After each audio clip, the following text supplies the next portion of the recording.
Shalom teman-teman Genyut, welcome to Genyut Podcast. Kenalin, nama gue Willy. Nah, mungkin teman-teman nanya nih di rumah nih, bertanya-tanya, kita mau ngapain sih hari ini gitu ya. Nah, hari ini tuh kita mau bahas satu topik yang menarik banget, khususnya di masa pandemi kayak gini nih. Nah, tapi gue gak akan sendirian. Hari ini kita akan ngobrol bareng sama Koko Budi. Halo semua. Nah, Koko Budi apa kabar nih? Ya puji Tuhan sehat, Will. Sehat ya, puji Tuhan. Nah, memang kesehatan nih belakangan nih lagi benar-benar penting banget gitu ya. Iya, betul. Karena lagi ada namanya COVID gitu ya, ada pandemi COVID-19 yang nggak cuma di Indonesia doang gitu ya, sampai ke seluruh dunia ya. Benar-benar parah banget. Nah, sampai-sampai nih kita dengar banyak banget nih hal-hal baru kayak misalnya new normal gitu ya. Saat ada kenormalan yang baru gitu ya, sampai ada kita mungkin tahu ada karantina berbulan-bulan kemarin ya, sampai sekarang juga gitu ya. Terus juga ada banyak protokol-protokol, kalau keluar rumah bawa hand sanitizer, kalau keluar rumah cuci tangan ya, atau pakai masker, penting gitu ya. Dan juga ada kalau kita dengar banyak WFH, SFH gitu ya, work from home, school from home, semuanya di rumah gitu ya. Betul. Emang diusahakan supaya kita nggak saling menularkan gitu ya, nggak saling ketemu. Nah, sama nih kayak anak-anak Genyut di rumah gitu ya, yang sekarang aktivitasnya kebanyakan di rumah nih kok ya. Banyak sekolahnya di rumah, ujiannya pun di rumah, ngerjain PR, semuanya kerjanya semua di rumah gitu kan. Nah, kalau Kak Budi sendiri nih sekarang kuliah gimana kok? Iya, aku juga kuliah online ya, belum bisa balik ke Malang gitu. Terasa beda banget gitu ya kok. Kalau dulu bisa kelas tatap muka gitu ya, kelas tatap muka sama dosen. Terus juga sekarang nggak bisa ketemu teman-teman ya. Iya betul. Belajarnya sendiri-sendiri semua di rumah gitu ya. Nah, sama mungkin kayak teman-teman Genyut nih yang di rumah gitu kan. Biasa kalau pulang sekolah biasa nongkrong dulu, main dulu sama teman. Nongki-nongki ya. Iya, have fun dulu ya. Main ke rumah teman mungkin gitu ya. Tapi sekarang nggak bisa. Terus juga yang belakangan didengar tuh banyak banget PR-nya katanya. Oh iya. Berasa setuju. Banyak banget PR-nya. Karena kayak sehari ada berapa mata pelajaran, semuanya bisa kasih PR dan itu susah-susah gitu. Yoi, I feel you bro. Ya, dan jadinya seharian tuh cuman sekolah, pulang ngerjain PR sampai malam.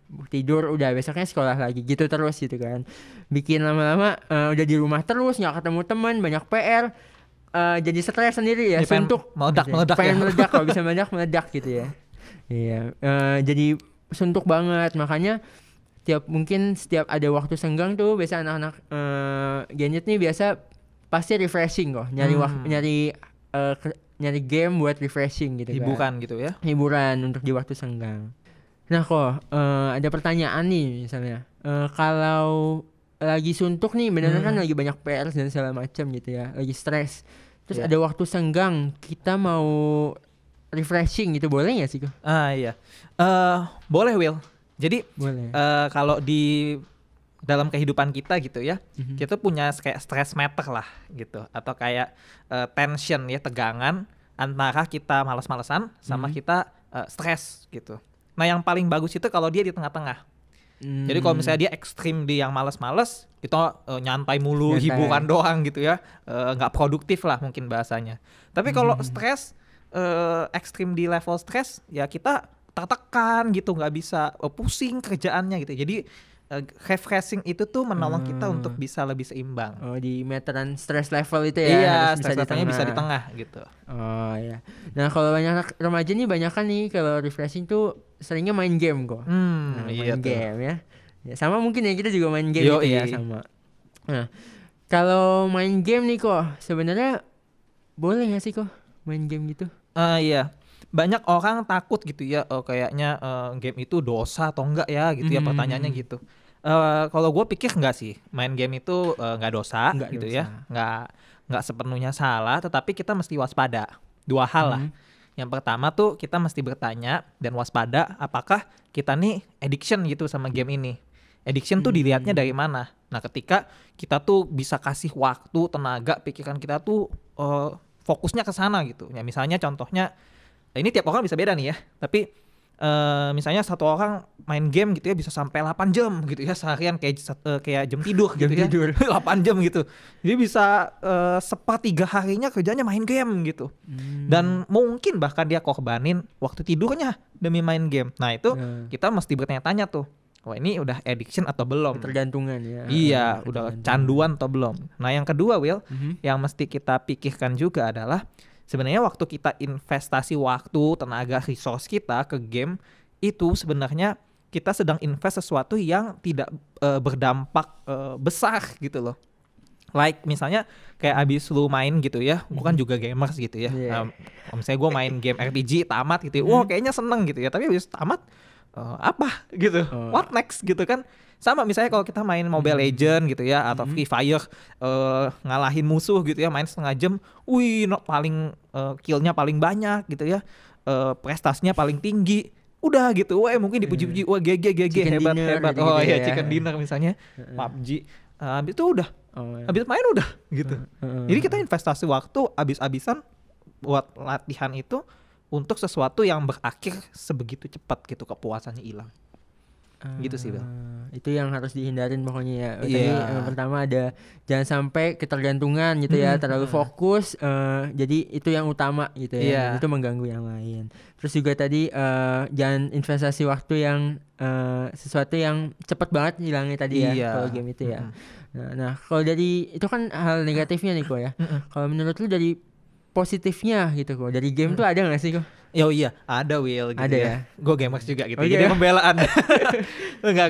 Tapi ya kira-kira waktu kita main game gitu ya, misalnya kita main Mobile Legend atau misalnya kita main Free Fire, gak tahu ya ada kerjasama atau enggak ya. Tapi rata-rata orang yang main Mobile Legend tuh bilang, oh di sini kita bisa ngasah kerjasama tim gitu ya, bagi peran gitu ya. Lu role-nya yang di depan, gue yang di belakang gitu ya. Assassin gitu ya atau Archer tank gitu ya. Gue gak main Mobile Legends soalnya. Tapi ya bisa bagi kerjasama gitu dan demi memenangkan sebuah pertandingan itu kan baik ya. Akhirnya kita bisa tahu peran kita, bisa kerjasama juga sama orang. Dan juga Mobile Legends itu kan butuh analisa gitu ya, butuh strategi untuk bisa memenangkan itu. Jadi itu melatih orang juga untuk bisa berstrategi gitu ya. Dan itu bagus banget gitu. Nah kalau belakangan ada nih satu game yang lagi viral banget tuh. Apa tuh? Namanya Among Us. Oh iya, betul. Teman-teman Genjut juga pasti pada main semua di rumah gitu ya. Nah Among Us ini seru gitu ya gamenya. Jadi kalau jelasin singkat mungkin ya, Among Us ini gamenya isinya ada dua gitu ya. Ada dua role, ada crewmate sama imposter. Kalau crewmate itu punya tugas ngerjain misi ya. Terus dia harus vote imposternya supaya kalah gitu ya. Kita harus vote keluar imposternya. Nah terus kalau imposternya punya tugas buat ngebunuh semua crewmates-nya sampai jumlahnya sama gitu ya. Sampai jumlah imposter sama crewmate-nya sama dan dia menang gitu. Nah nanti kita sering denger nih, oh Among Us ini gak bagus nih ya, banyak hal-hal buruk gitu ya. Udah mainnya ngebunuh-bunuh, terus ngefitnah-fitnah gitu ya. Pas lagi ada discussion ngevote itu semuanya fitnah-fitnah, bohong-bohong. Nah sekarang muncul pertanyaan gini nih kok, kalau teman-teman Genjut nih ya sebagai remaja Kristen nih ya, kita mau main Among Us boleh gak sih kok kalau kita fitnah? Iya nih, ini pertanyaan menarik nih kali ya. Jadi kita kan orang Kristen percaya gak boleh bohong ya. Tuhan gak suka kalau kita bohong. Tapi main gamenya nih mewajibkan bohong gitu ya. Nah iya, pertama kalau gue sih pikir kita mesti bisa bedain ya, mana game, mana realita gitu. Jadi di dalam beberapa game, contohnya kayak Among Us atau misalnya kayak Werewolf gitu ya, yang lebih populer sebelumnya gitu, kita kan seperti harus membela diri, memberi argumen, bahkan mesti bohong gitu ya supaya bisa menang, karena gamenya cara mainnya begitu. Nah ini yang dalam game itu gue pikir sih nggak apa-apa ya, itu oke. Tapi kita nggak boleh kecampur gitu. Jadi misalnya karena gue bohong nih, ternyata gue misalnya main Among Us, gue imposter nih. Terus gue dituduh-tuduh gue bohong, terus gue menang gitu kan. Wah berarti gue jago bohong kan gitu ya. Terus nanti orang jadi nganggep, wah ternyata si Kobudi nih tukang bohong gitu di kenyataan, di realita. Jadi dicampurin tuh antara main game sama realita. Nah itu yang sebenarnya nggak boleh tuh gitu ya. Itu nggak pas. Karena jadi nggak seru juga, misalnya gue imposter ya, main Among Us terus gue dituduh nih, lu ya imposter ya, lu ya ngaku lu gitu kan. Terus karena gue ingat, oh ya gue orang Kristen, gue gak boleh bohong. Terus gue ngaku gitu ya, oh iya gue imposter, jujur gitu ya. Ya langsung gak seru kan mainnya gitu, langsung kalah gitu. Selesai. Jadi mesti bisa bedain ya, mana realita, mana game gitu. Kalau kita bisa ada pembedaan itu, gue pikir kita bisa lebih bijak gitu kalau main. Jadi harus bisa bedain gitu ya intinya ya. Iya. Oke. Nah itu kan tadi negatifnya nih kok ya. Kalau untuk positifnya menurut lu game Among Us ini apa sih kok kira-kira? Oh iya, seru gitu ya Among Us ini tuh karena kita tuh juga dilatih untuk berpikir kritis atau misalnya membangun argumen lah bahasanya. Jadi misalnya kalau gue jadi imposter gitu ya, gue tuh dituduh-tuduh, gue mesti bisa mikir tajam, kritis supaya orang tuh nggak mencurigai gue. Itu sebenarnya nilai yang sangat baik dalam kehidupan gitu ya. Bukan untuk bela dirinya, tetapi untuk ilmu logikanya gitu ya, ilmu bagaimana menyambungkan argumen, dan itu baik gitu. Terus juga strategi, lagi-lagi ya strategi muncul lagi nih gitu. Waktu misalnya kalau kita jadi crewmates gitu ya, kita ngelihat ada orang yang deket-deketin kita langsung bisa notice nih, ini kayaknya ada macam-macam nih. Bisa langsung tekan tombol emergency gitu ya. Wah, apa nih ada yang ngikutin gua nih gitu ya. Atau misalnya imposternya tuh gimana supaya nggak ketahuan, nyelinap gitu ya. Jadi itu sebenarnya melatih kemampuan berpikir kita. Itu bagus. Terus juga kalau menurut gua ya, karena Among Us nih game sosial gitu ya, which is mesti main online sama player-player lain. Ini sangat bagus khususnya di masa kita pandemik begini. Kita pandemik tuh rentan banget untuk namanya kesepian, Will. Jadi kayak karena udah diisolasi di rumah, nggak punya temen juga gitu ya. Kalau kita nggak main juga, udah dah kita ansos gitu ya di rumah, nggak ngapa-ngapain. So ini jadi kesempatan bagus bisa kenalan sama orang gitu ya, ngobrol sama orang gitu ya, bisa berteman lah di game sosial. Terus gue dengar juga ada yang bisa belajar bahasa Inggris. Jadi awalnya karena main sama orang Indonesia, ngomongnya Indonesia gitu. Siapa nih, di mana gitu. Tapi sekarang karena mainnya sama orang luar gitu ya, seluruh dunia pakai bahasa Inggris gitu ya. I see gitu. Belajar Inggris lah. Iya, minimal udah mulai berani coba praktek ya. Who gitu. Where gitu ya. Where. Ya kira-kira gitu tuh, Will. Nah, ya itu hal positifnya kalau dari game Among Us tadi gitu ya, bisa belajar bahasa ya, sampai bisa belajar argumen, strategi, analisis gitu-gitu ya. Nah, sekarang kita ngomong ke realita nih kok. Nah, realita banyak banget anak remaja yang jadinya waktu main game ini berkorbannya besar banget kok, sampai bergadang, sampai benar-benar relain waktu tadi yang lu sebutin juga, waktu tidur dan segala macam, sampai tugas-tugas kadang PR juga kadang selesai nggak selesai gitu, yang penting sempat main, gitu ya, goalsnya itu. Nah, kayak motivasinya besar banget gitu kok, mereka buat mau main itu besar banget. Nah menurut lu kok kenapa sih bisa niat banget gitu mereka untuk main game kayak gitu? Di dalam hidup ya Will ya, kita tuh punya sesuatu yang berharga buat kita, apapun itu gitu ya, sehingga waktu demi hal yang berharga itu tuh kita tuh bisa berjuang abis-abisan untuk keluarin tenaga, waktu kita, pikiran kita, demi kita bisa dapetin sesuatu yang berharga itu. Sesuatu yang berharga. Kalau berharga itu bentuknya maksudnya apa tuh kok? Iya, misalnya nih kalau yang mungkin kalau ngomong yang di penampakan, misalnya kita suka sama cewek misalnya ya, karena ini cewek berharga banget buat kita rela tuh ya bayar harga, cari tahu tuh dia suka apa, PDKT gitu, kepo gitu ya, stalking, nah misalnya gitu ya. Jadi karena itu berharga buat kita gitu. Tapi kalau kita mau lihat lebih dalam tuh, ada sesuatu kebutuhan yang sebenarnya kita pengen puaskan gitu, pengen kita penuhi dari macam-macam caranya, termasuk lewat main game. Nah menurut gue tuh contoh ya, kalau paling real main game tuh kebutuhan dan itu berharga buat kita yang pengen dipenuhin tuh misalnya adalah pengakuan orang lain. Jadi ya coba ya, misalnya kita main Mobile Legends gitu yang tadi kita bahas, terus kita main 8 game misalnya gitu ya, terus 8 gamenya semuanya kita juara, killnya paling banyak, duitnya paling banyak, MVP terus gitu ya. Ya orang akan ngagumin kita gitu ya. Wah nih orang nicknya mesti diinget nih, main sama dia pasti menang gitu ya. Pasti jago banget gitu. Dan itu akan memberikan sebuah kepuasan gitu ya, karena ngisi kebutuhan kita untuk diakui orang.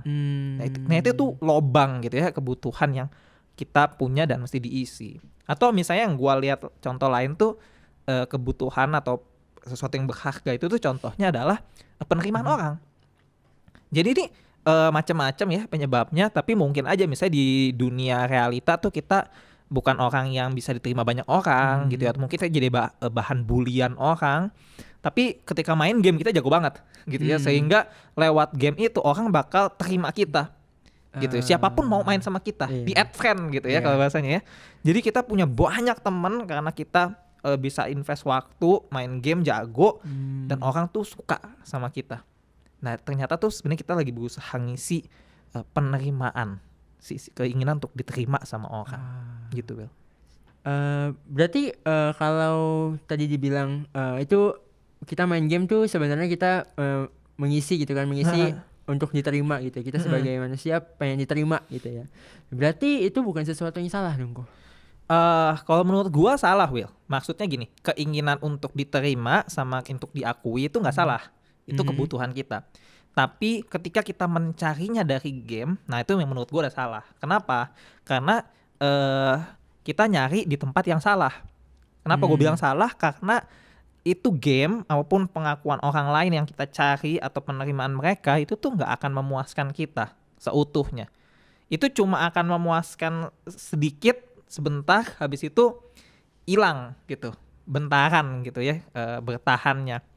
Atau mungkin situasional memenuhinya. Jadi kalau lagi kita jago, performa kita on top gitu ya, kita lagi prime-nya gitu, orang akan akuin kita, akan bilang kita hebat, ajak main. Tapi giliran kita cupu gitu ya, misalnya kita kebantai orang gitu ya, ada orang yang lebih hebat dari kita, teman-teman kita udah nggak mandang kita hebat lagi, maka pengakuan itu semua yang kita terima itu hilang gitu. Hilang langsung. Dan seolah-olah kita tuh seperti dipecut gitu ya, seperti budak dari pengakuan itu, dari main game kita dapat tuh, lu mesti jago, lu mesti hebat, kalau enggak ingat lu, nggak ada orang yang mau temenin lu, nggak ada orang yang mau akuin lu hebat gitu. Wah, kita akan berlomba-lomba kan, seperti kita ketakutan gitu loh.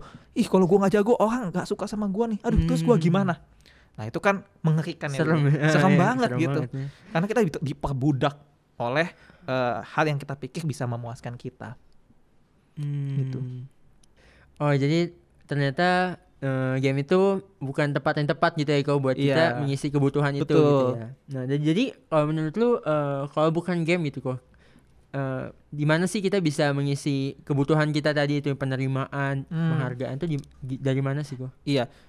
Sebagai orang Kristen sebenarnya kita punya solusi gitu. Kita punya jawaban untuk kalau tadi pertanyaannya di mana tuh kita bisa menemukan penerimaan gitu ya, pengakuan, kasih sayang mungkin ya.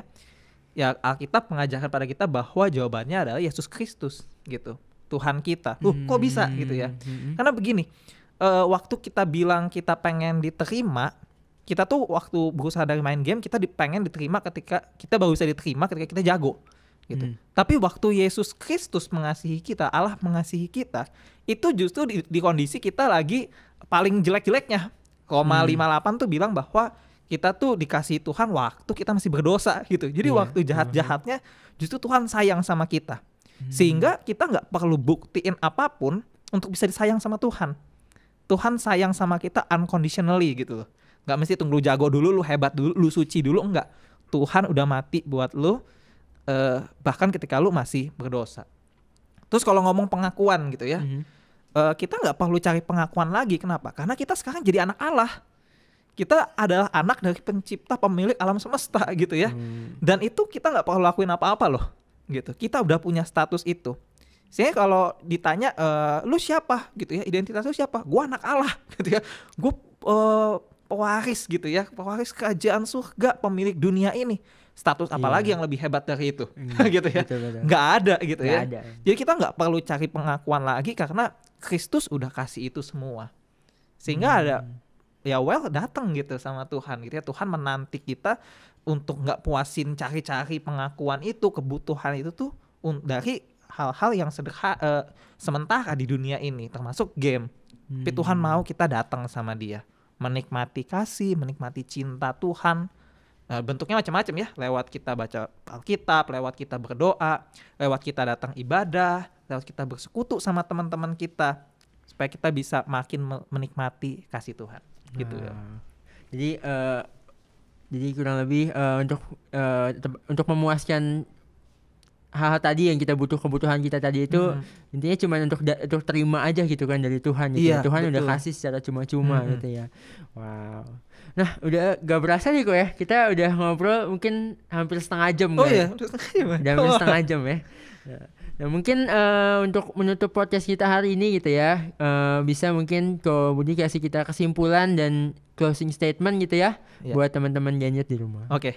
Ya jadi teman-teman, hari ini kita bahas game gitu ya di masa pandemik, dan menurut gua gitu ya, dan gue yakin Alkitab juga mengatakan bahwa main game sebenarnya nggak salah gitu ya, selama kita mengerti bahwa kita nggak sampai ketagihan atau berusaha untuk mencari sesuatu pemuasan kebutuhan kita dari game itu. Tentu game punya hal positif lainnya, tapi hari ini kita juga diundang gitu ya, karena game gak bisa memuaskan kita, gak bisa kasih kita penerimaan, gak bisa kasih kita pengakuan yang sempurna, harus tergantung performa kita.